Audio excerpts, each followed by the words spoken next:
A reward is being offered to find the driver who was caught on camera mowing down geese in Suffolk. The state has struck down transgender bathroom policies at 2 Long Island schools. And a birthday dinner celebration led to a life-saving kidney transplant from a restaurant regular. All those stories and more tonight on Newsday TV.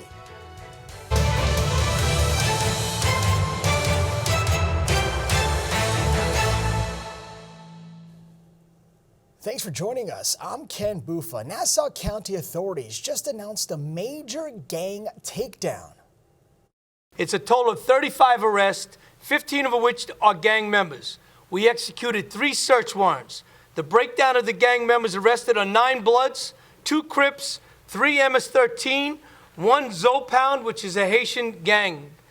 Among those arrested include a man accused of attempted murder.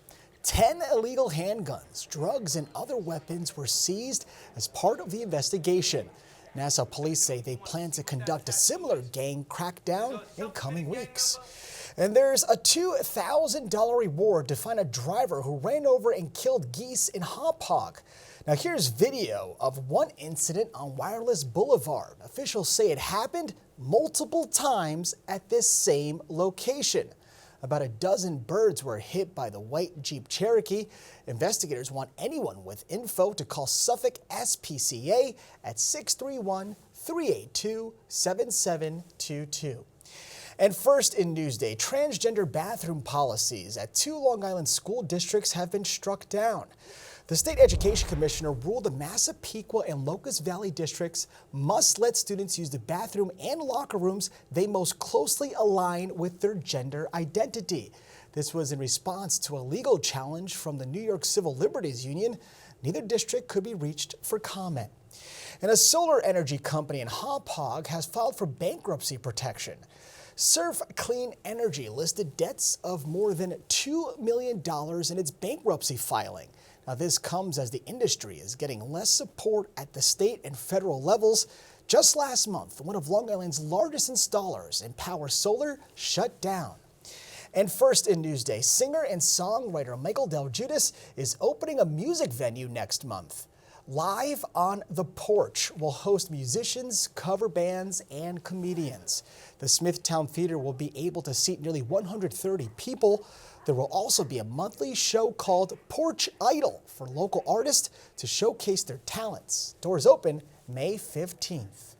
All right, let's take a quick look at tomorrow's weather. It was a bit chilly today, as we all know, but it's supposed to warm up during the rest of the week. And as you can see, tomorrow we do have some showers, but temps are in the 50s. Of course, we'll have that 7-day forecast for you later in the broadcast.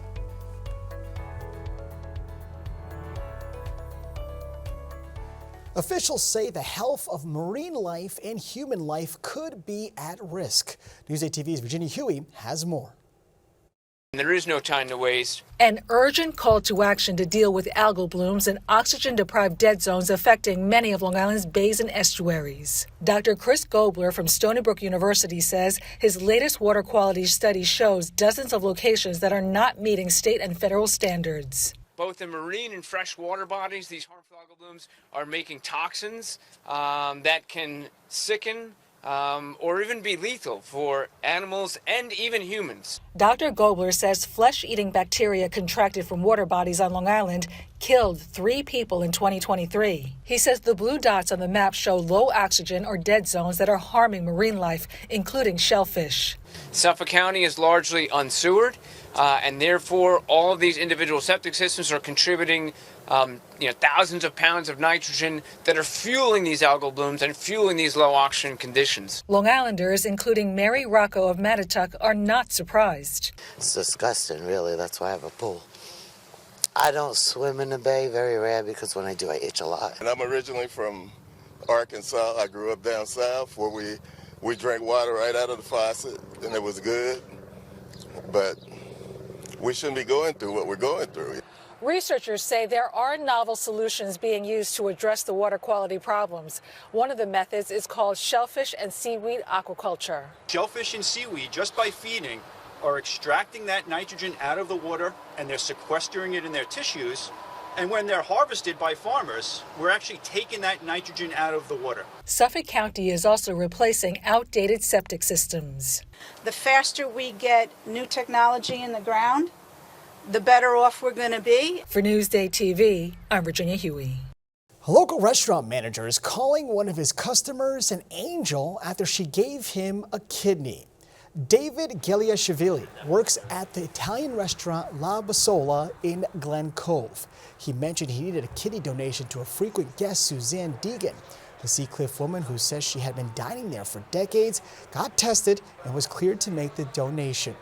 Geliashvili, who has been on dialysis for 14 months, says he is forever grateful. There is not enough words for me to thank Suzanne. I call her my angel. How could you donate, to someone that you don't really know?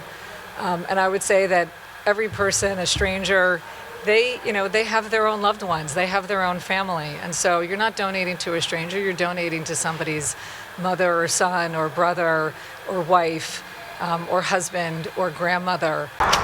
The transplant happened last month. Northwell Health says it started a program called the Living Donor Ambassador Program to help patients connect with living donors more easily. And only in Newsday, April is Oral Cancer Awareness Month, a time to bring attention to a diagnosis that affects thousands of people across the country each year. Our own Newsday TV reporter Sherry Einhorn was one of those people. This is her story. About 59,000 people in this country were diagnosed with oral cancer in 2025. Now, I have none of the known risk factors. I've never used tobacco. I'm not a big alcohol drinker. I eat a pretty healthy diet, and I have no family history that I know of. So as you can imagine, my diagnosis completely threw me for a loop. This is the area that lights up where the oral cancer is. That's the tumor that I found myself. It was a puffy sore spot on my gum that just wouldn't go away. I spent 12 days in the hospital after a surgery that was meticulously planned using 3D images and prints of my mouth. We removed the upper jaw with the tumor in it and some healthy tissue around it. We took a piece of the bone from the leg, the lower leg, and we transplanted it to the upper jaw and put it back together with some plates and screws, and then we sewed these little blood vessels on the bone into the blood vessels of the neck. Surgeons also removed 28 lymph nodes from my neck to see if the cancer had spread. Luckily, it didn't, but I still needed 6 weeks of radiation, and those side effects were incredibly challenging. The hard thing for patients like yourself who go through all of this, it's a huge physical toll, but even more, it's an emotional toll that you have to get over. Like pretty much everything, early detection is key. So let me ask you, have you ever been screened for oral cancer? Experts say it's supposed to be part of every routine dental visit and happen at least once a year. So what's involved? We'll show you. This entails us looking at the cheeks, the gum, the tongue, the back of the mouth. An oral cancer screening is typically a visual and hands-on exam that should take just a couple of minutes. A dentist or a hygienist checks outside and inside. We're looking at the cheek here. But how many people know they should be screened or are even aware of oral cancer? Definitely not well known enough. Part of what the Oral Cancer Foundation is doing is trying to help the public learn more about it, to bring more awareness so that they can bring it to their dental providers. As for me, I'm in the rehab phase now, and it's so much slower than I wish it was. This still looks a little puffy. The bottom looks better, though. Yeah. In fact, eating is my biggest challenge. This is my husband helping to lighten the mood. I consider myself a work in progress. And like so many of the people I've interviewed over the years in my role as a journalist, I'm hoping that by sharing my personal story, I might be able to help someone else. I'm Sherry Einhorn for Newsday TV. Newsday Sports is brought to you by Sun Nation Energy, helping Long Island homes and businesses save with solar for over 20 years. The Knicks let one get away, blowing a late lead in Game 2 of their playoff series with the Hawks. Knicks beat writer Steve Popper breaks it down. This is Steve Popper for Newsday Sports, and they say a series doesn't start until you lose on your home court, and the Knicks have now started this series by squandering a 14-point second-half lead to the Atlanta Hawks.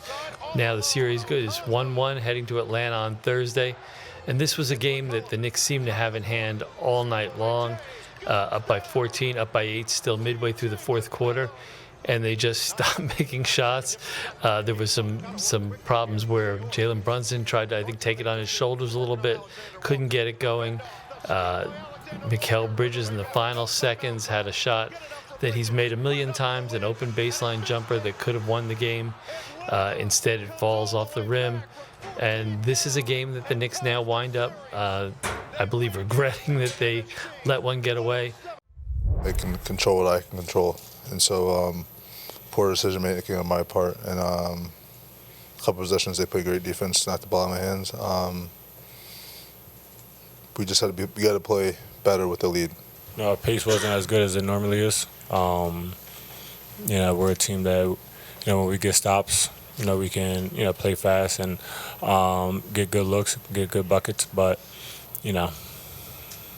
just we didn't execute as much as we wanted to. But just like last year against Detroit, they've now got to go on the road and try and even this up, get home court back in Atlanta. This is Steve Popper for Newsday Sports.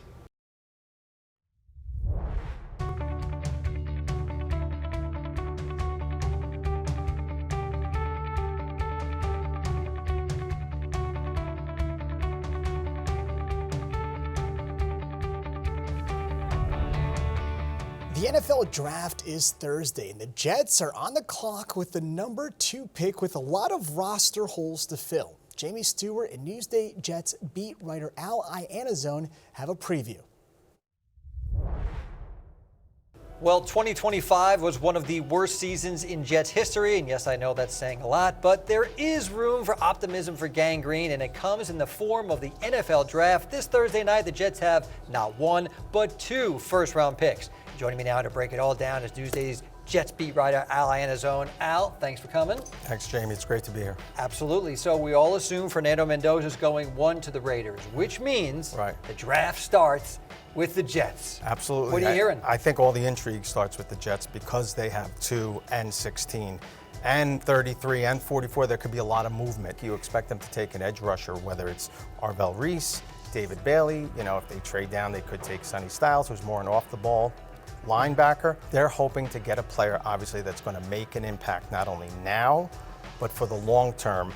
You bring up an interesting point. You mentioned GM Darren Muji, and he's been known to wheel and deal. Yes. Do you think there's a chance Muji could say, you know what, I'll trade out of the 2 and collect even more picks? Yeah, I think there's a chance. I think there's always a chance. I think there might be more of a chance he trades with 16, but you never know. What Aaron Glenn said was, if you love the player, go get the player. But right now, I think they'll stay at 2 and maybe 16 they might move. So you mentioned 16. Yeah. I would think offense, they would address that, receiver, or dare I say, quarterback, or too rich at 16? We think Ty Simpson's going to be the second quarterback taken after Fernando Mendoza. But I think receivers, me personally, receivers should be the pick. Garrett Wilson's coming back. Adonai Mitchell, they like him. Gino's coming in. You're going to draft a quarterback next year. Get as many weapons as possible. If they go with a cornerback, then maybe you take Denzel Boston or someone like that at 33. How much pressure is on Glenn and Muji right now? Yeah, I think there's more pressure on Aaron Glenn, obviously. I think Muji has proven himself in terms of the deals he's made. They look pretty good. I think he's safer than Aaron Glenn. They need to win this year, at least be competitive and vastly improve from last year to even see Glenn for a 3rd year. It's funny, the Jets are always interesting, but they find new ways to be interesting, right? Now we don't know. It's not for the right reason. It's never for the right reason. Thank you very much. Al Iannazzone from Newsday. NFL Draft is Thursday night. All right, let's take a look at your 7-day forecast to still see if we have some rain on Saturday. And as of right now, it looks like we have rain not only Saturday, but Friday too. All right, so 52 tomorrow with some showers. Thursday, 68 degrees. It's gonna get a little warmer next week. We were dealing with this chilly front that we had for the last couple of days, but rain is coming with those warmer temperatures because we also have rain going into next week on Tuesday. Long Island weather is brought to you by Fire Island Ferries. Now, for more on the stories you've seen here today, head over to Newsday.com. Click Get More below the Newsday TV video box. I'm Ken Bufa. More news coming up.